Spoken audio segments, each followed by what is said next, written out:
Hello friends, എന്ന് പറഞ്ഞാൽ അതിഗംഭീരമായ ഒരു അപ്ഡേറ്റാണ്. നമ്മുടെ സ്വന്തം ലിജോ ജോസ് പല്ലിശ്ശേരിയുടെ ശിഷ്യനായിട്ടുള്ള ടിനി പപ്പച്ചൻ്റെ അതിഗംഭീരമായൊരു മൂവിയുടെ അപ്ഡേറ്റാണ്. അതിൻ്റെ ഒരു പുതിയ മൂവി, അതിൻ്റെ ടൈറ്റിലൊക്കെ വന്നിട്ടുണ്ട്.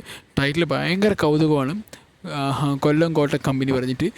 ഈ പടത്തിൻ്റെ ഏറ്റവും വലിയ വേറൊരു പ്രത്യേകത പറയുന്നത്, ഈ പടത്തിൽ എല്ലാവരും തന്നെ പുതുമുഖ നായകന്മാരും പുതുമുഖമായിട്ടുള്ള അഭിനയിക്കുന്നവരാണ്. എനിക്കൊരു ഓർമ്മ വരുന്നത്, ഇത് നമ്മുടെ അങ്കമാലി ഡയറീസ് വരെ സിനിമ ആദ്യമേ അനൗൺസ് ചെയ്തപ്പോഴും ഇതുപോലെ തന്നെ എല്ലാവരും പുതിയതാണ്. നമ്മളൊക്കെ വിചാരിച്ചു പടം ഒരു ആസ്യൂഷ്വലായിരിക്കും എന്ന് വിചാരിച്ചു. പക്ഷേ സിനിമ ഇറങ്ങിയപ്പോൾ അതൊരു കൾട്ടായി വരും. പിന്നെ അതൊരു ലിജോ ജോസ് പല്ലിശ്ശേരിയുടെ അൾട്ടിമേറ്റ് സിനിമയായി മാറി പിന്നീട്.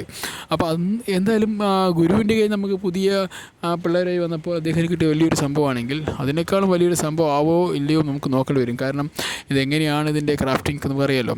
അദ്ദേഹത്തിൻ്റെ ഒരു വ്യത്യസ്തം എന്ന് പറയുന്നത് ഞാൻ മനസ്സിലാക്കി, ഇദ്ദേഹം ഭയങ്കരമായിട്ട് നമ്മുടെ നാട്ടിൻപുറത്തിലുള്ള ഒരു വളരെ നമ്മൾ കണ്ടുവരുന്ന സുപരിചിതമായിട്ടുള്ള പല കാര്യങ്ങളും അത് ഭയങ്കര രസമായിട്ട് അദ്ദേഹം സിനിമയാക്കും.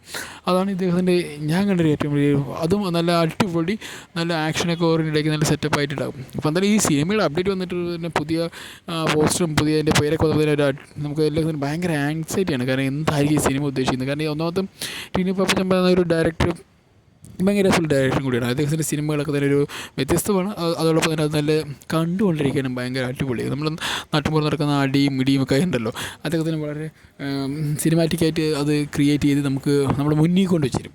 അത് നല്ല രസമായിരിക്കും കാണാൻ. അപ്പോൾ എന്തായാലും ഇങ്ങനെ ഒരു സിനിമയാണ് അദ്ദേഹം അപ്ഡേറ്റ് ആയിട്ട് വന്നിരിക്കുന്നത്.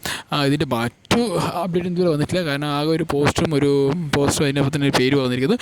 എന്തായാലും ലിജോ ജോസ് പല്ലിശ്ശേരിയുടെ ശിഷ്യൻ എന്ന ലേബലിൽ തന്നെ നമുക്ക് പറയാം. കാരണം അദ്ദേഹത്തിൻ്റെ ശിഷ്യനായതുകൊണ്ട് തന്നെ ഒരിക്കലും അദ്ദേഹത്തിന് ഡിസപ്പോയിൻറ്റ് ചെയ്യിക്കില്ല. കാരണം അതും ഗുരുവിനോടുള്ളൊരു കടപ്പാടോ അല്ലെങ്കിൽ ഗുരുവിനോടുള്ളൊരു ഗുരുവിൻ്റെ നിലയിൽ പണിയറിയുന്നവൻ്റെ നിലയിൽ പണി പഠിക്കാൻ പറ്റുള്ളൂ എന്ന രീതിയിലാണ് അവസാനം പറഞ്ഞു വരിക. കാരണം അദ്ദേഹത്തിൻ്റെ നല്ല പണിയറിയുന്ന വ്യക്തിയാണ് ലിജോ ജോസ് പല്ലിശ്ശേരി. അപ്പോൾ എന്തായാലും അദ്ദേഹത്തിൻ്റെ ശിഷ്യനെ വന്നിട്ട് ടിനി പാപ്പച്ചൻ അതിന് എന്താ പറയുക അൾട്ടിമേറ്റായിട്ട് ഈ സിനിമ എടുക്കുകയും നമ്മൾക്ക് നമ്മുടെ നാട്ടിൻ പുറത്തുണ്ടാകുന്ന ചെറിയ ചെറിയ കുഞ്ഞു കുഞ്ഞു കാര്യങ്ങളൊക്കെ ഭയങ്കര രസമായിട്ട് സിനിമാറ്റിക്കായി കാണാൻ പറ്റുന്ന രസത്തിലേക്ക് കൊണ്ടുവരാൻ അദ്ദേഹത്തിന് കഴിയുന്നതുകൊണ്ട് നമുക്ക് ഭയങ്കര രസമായിരിക്കും. അപ്പോൾ എന്തായാലും ഗൈസ്, എന്നാലും ഈ ടിനി പാപ്പച്ചൻ്റെ ഈ പുതുമുഖങ്ങളായിട്ട് വരുന്ന ഈ ഒരു സിനിമ എങ്ങനെ ഉണ്ടാവുമെന്ന് അറിയാൻ എനിക്ക് ഭയങ്കര ആങ്സൈറ്റി ഉണ്ട്. കാരണം അദ്ദേഹത്തിൻ്റെ ഒരു പരീക്ഷണം കൂടി ആയിരിക്കാം. പുതുമുഖത്തിനെ വെച്ച് ഓൾറെഡി ഒരാൾ പരീക്ഷിച്ച് അതൊരു കൾട്ടാക്കി മാറ്റി.